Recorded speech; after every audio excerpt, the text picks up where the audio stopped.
ভিডিওর পক্ষ থেকে সবাইকে স্বাগতম। আমি আজকে একটি স্প্লিট টাইপ এয়ার কন্ডিশনার এর কানেকশন এবং এটা রান করে দেখাবো।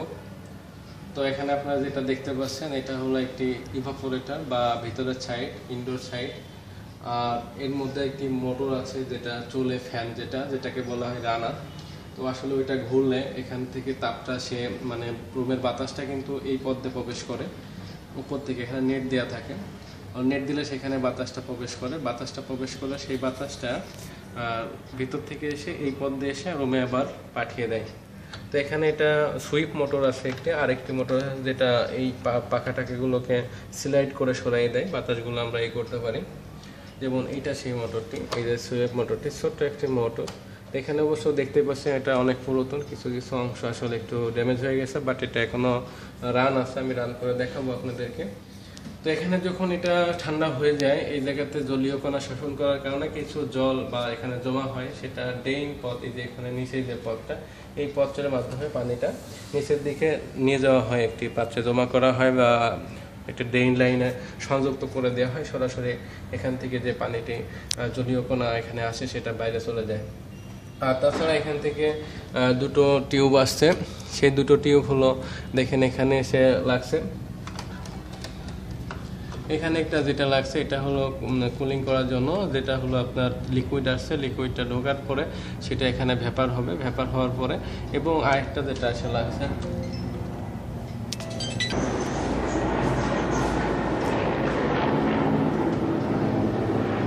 তো আপনারা এখানে দেখতে পাচ্ছেন এটা হলো একটা সার্কিট।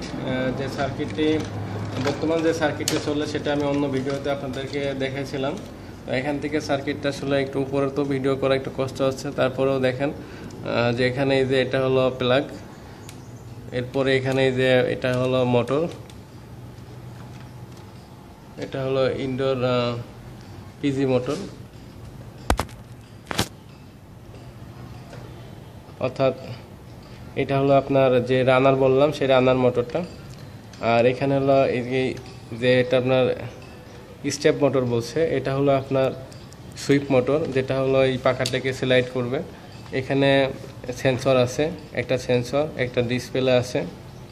আর এখানে প্রথমে সার্কিটের এখানে মেইন কমন লাইনটি ঢুকছে, অন্য লাইনটি ব্যাক হয়ে যায়, এই যে এটা লাইনটা এসে ঢুকছে প্রথমে। আর অন্য লাইনটি এসে তারপরে এখানে একটা সংযোগ স্থল আছে, যেমন এই যে সংযোগ পয়েন্টটা টার্মিনাল হাউস এখানে আসছে। এখান থেকে সেটা কিন্তু আউটডোরে গেছে, দেখাচ্ছে এটা হলো আউটডোরে ফেজ গেছে, এটা হলো আউটডোরে নিউট্রাল গেছে। ভালো করে লক্ষ্য করুন যে এই যে এখানে এটা লাস্টে এই যে পাশে এল লেখা, এটা হলো আউটডোরে গেছে লাইন, আর এটা হলো আউটডোরে হলো নিউট্রাল গেছে। আর এই পাশেরটা আর্থিং করা কর্নারে যেটা। আর স্মুথ সাপ্লাই লাইনটা কিন্তু সরাসরি নিউট্রালের সাথে যুক্ত আছে। আর এই পাশে রিলে হয়ে তারপর এটা লাইনটি ব্যাক করছে। তো মূলত এখানে যে লাইনটি এটা হলো আউটডোরে চলে গেছে। আর মূল লাইনটি হলো সার্কিটের সাথে যুক্ত আছে এইদিকে, যেটা আসলে দেখানো যায় কিনা।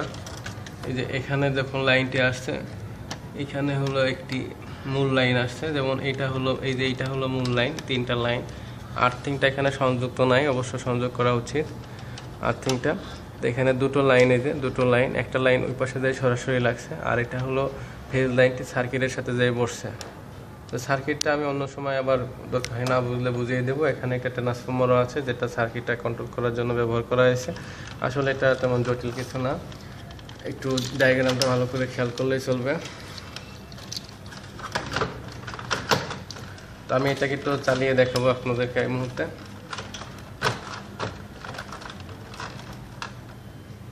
তো চলুন আমরা আবার আউটডোরটা দেখে এটাকে টান করবো। তো এটা আমি কিন্তু আগের ভিডিওতে দেখাইছি কিভাবে কানেকশন এখানে আছে, কোনটার সাথে কি সংযোগ আছে। অতএব আমি মনে করছি এখানে এরকম দেখার দরকার নেই। এটা কম্প্রেসর, এটা কন্ডাক্টর, আর এখানে আরেকটা আছে হলো মোটর, যেটা হলো আপনার এই কন্ডেন্সারকে ঠান্ডা করার জন্য, এটা হলো আউটডোরের অংশ। আর এই কম্প্রেসরের জন্য একটা ক্যাপাসিটার, এবং এই যে মোটরের জন্য এখানে যে ফ্যানটা আছে, ফ্যান মোটরের জন্য অন্য একটি ক্যাপাসিটার ব্যবহার করা হয়েছে। এটা একটি একটনের এসি। আর এখানে এটা হলো ডিসচার্জ লাইন, এটা হলো ডিসচার্জ লাইন। এখানে ফার্স্ট এটা বেশি উত্তপ্ত করে হাত দিলে তারপরে ঠান্ডা হয়ে কন্ডেন্সারে লিকুইড হয়ে এখানে তারপর এটা লিকুইড লাইন, এটা হলো সাকশন লাইন। এখন আমি এটাকে অন করব। আমার যে লাইনটি ছিল সার্কিট ব্রেকার, আমি এটার মাধ্যমে এটা অন করছি। এখানে সিগন্যালটি আসছে, সিগন্যাল আসে, এটা একটু অন হতে সময় লাগবে, যতটুকু টাইম দেওয়া আছে।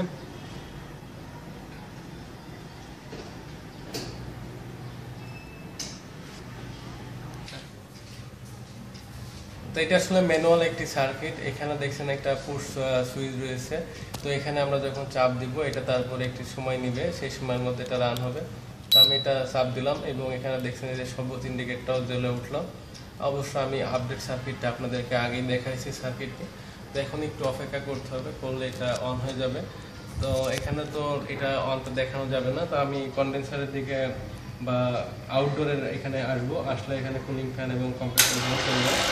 এটা অলরেডি স্টার্ট হয়ে গেছে, সব কিছু বুঝতে পারছেন আপনারা।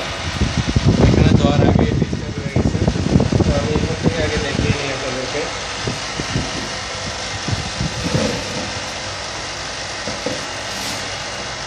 তো এটা কিন্তু আসলে এখনই ঠান্ডা আসতেছে, কিন্তু এটা আপনাদেরকে এইভাবে আমি এইভাবে দেখাইতে পারছি না। এটা কিন্তু এই যে এখানে বাতাস দেখেন, এটা প্রবাহিত হচ্ছে। এটা বাতাস পাতলা কাপড় হলে আমি এটা দেখাতে পারতাম।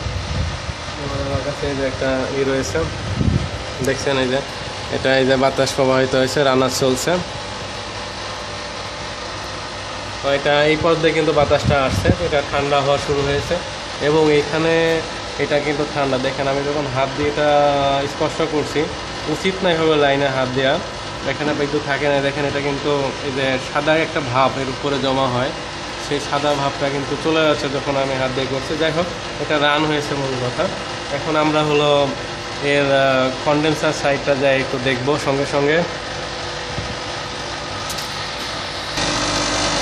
এখানে এটাও রান হয়েছে, কিন্তু এখানে কম্প্রেসর তো আর রান বোঝা যাবে না।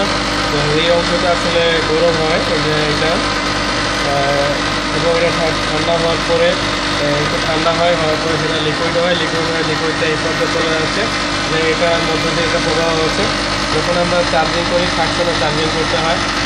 আর উপরে দেখেন এটা কন্ডেন্সারকে কুলিং করার জন্য একটা ফ্যান চলছে। ফ্যানটি বেশ জোরে চলছে, কিংবা এভাবে ধরা দেখা যাচ্ছে না। এখানে যে বাতাস প্রবাহ হচ্ছে সেটা দেখে আপনারা বুঝতে পারছেন নিশ্চয়। এখানে ফ্যানটি চলছে এবং শব্দ শুনে বোঝা যাচ্ছে।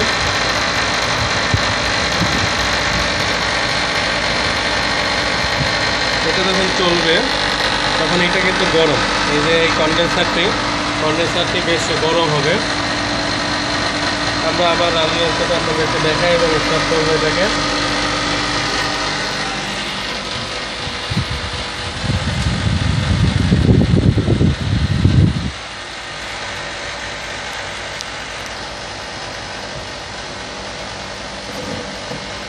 যদি এখানে রানারের অংশটা ফ্যানটি বন্ধ করে দেওয়া হয়, রানার ফ্যানটি বন্ধ করে দিলে কিন্তু এখানে বরফ জমে যাবে মুহূর্তের মধ্যে। তো রানার ফ্যানটি বন্ধ করার জন্য এখানে আলাদা সিস্টেম এরকম নাই, বাট যদি তার খুলে দিয়ে বন্ধ করা হয় সেক্ষেত্রে করা যেতে পারে। সেক্ষেত্রে এখানে আপনার বরফ জমে যাবে সব দ্রুতই। তো এই অংশটি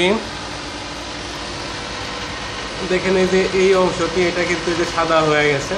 তো এটা মূলত এটা আমি হাত দিয়ে যখন স্পর্শ করছি, এটাকে হাত দিয়ে ঘষছি, দেখেন এই সাদাটে ভাবটি চলে যাচ্ছে, যেটা সাদা হয়েছিল সাদাটে ভাবটি চলে যাচ্ছে। অর্থাৎ এখানে ঠান্ডা হওয়ার দরুন এটা হলো বাতাসের জলীয় কণাগুলো শোষণ করার কারণে এরকম হয়ে যাচ্ছে।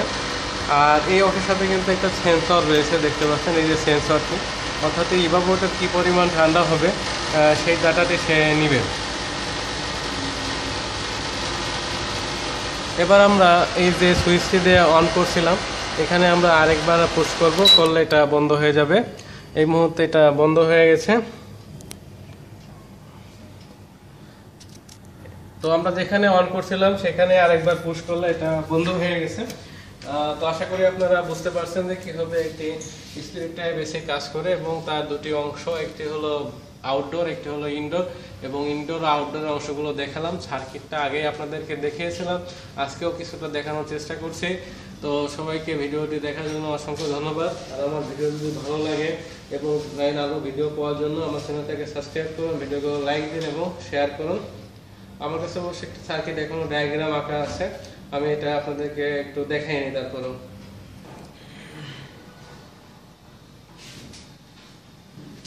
দেখেন এখানে ওই সার্কিটটাই যেটা আমরা করলাম সেই সার্কিট রয়েছে, ভিডিও রিলেটেড সার্কিটটা আঁকা রয়েছে। তো এখানে এই যে এটা হলো ম্যাগনেটিক কন্ডাক্টর এবং তার কোয়েল রয়েছে এখানে। এটা হলো কম্প্রেসর, কম্প্রেসরের সাথে এখানে ক্যাপাসিটর রয়েছে।